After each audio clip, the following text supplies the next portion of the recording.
Arestado sa Davao City ang isang dating konsehal na leader umano ng malaking drug syndicate sa Central at Southern Mindanao. Pero giit niya, idinidiin lang siya ng mga kalaban niya sa politika. Makibalita tayo kay Marlon Palmahil ng GMA Davao. Hawak ngayon ng Philippine Drug Enforcement Agency Region 11 ang leader umano ng isang malaking drug syndicate na nag-ooperate sa Central at Southern Mindanao. Sa pamamagitan ng warrant of arrest, inaresto kahapon ng mga otoridad si Marcos Bua na leader umano ng Bua Drug Group. Naaresto siya sa kanyang bahay sa Barangay Maa, Davao City. It has a big impact in Davao City as well as in whole Mindanao. Kasi kung sinasabi natin Bua, malaking grupo ng mga drug syndicate ang nabuwag natin.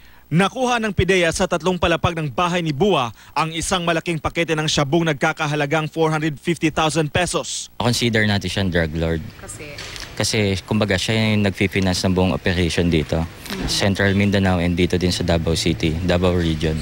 Ayon naman sa suspect na dating konsehal sa Kabuntalan, Maguindanao, idinidiin lang daw siya ng mga kalaban niya sa politika. Pinag-initan nila ako. Kasi?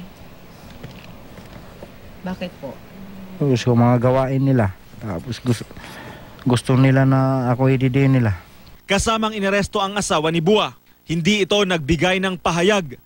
Arestado naman sa drug buy-bust operation ang 9 na buwang buntis na si alias Laila sa Barangay 31D sa parehong lungsod.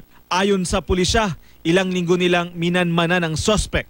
Nakuha sa suspect ang 6 na pakete ng shabu na nagkakahalagang 108,000 pesos. Kung titignan mo, parang hindi ka pa maniwala no, na nagabaligya siya because of her condition. Pero mama niya kinabuhi. Aminado ang suspect na nagtutulak siya ng shabu. Nilas man ako ni Kuan ron, di mga nakay magbugko. Napag-alaman namang una nang nakulong ang mister ng suspect dahil din sa pagtutulak umano ng shabu. Marlon Palmahil, Nagbabalita, Pilipinas.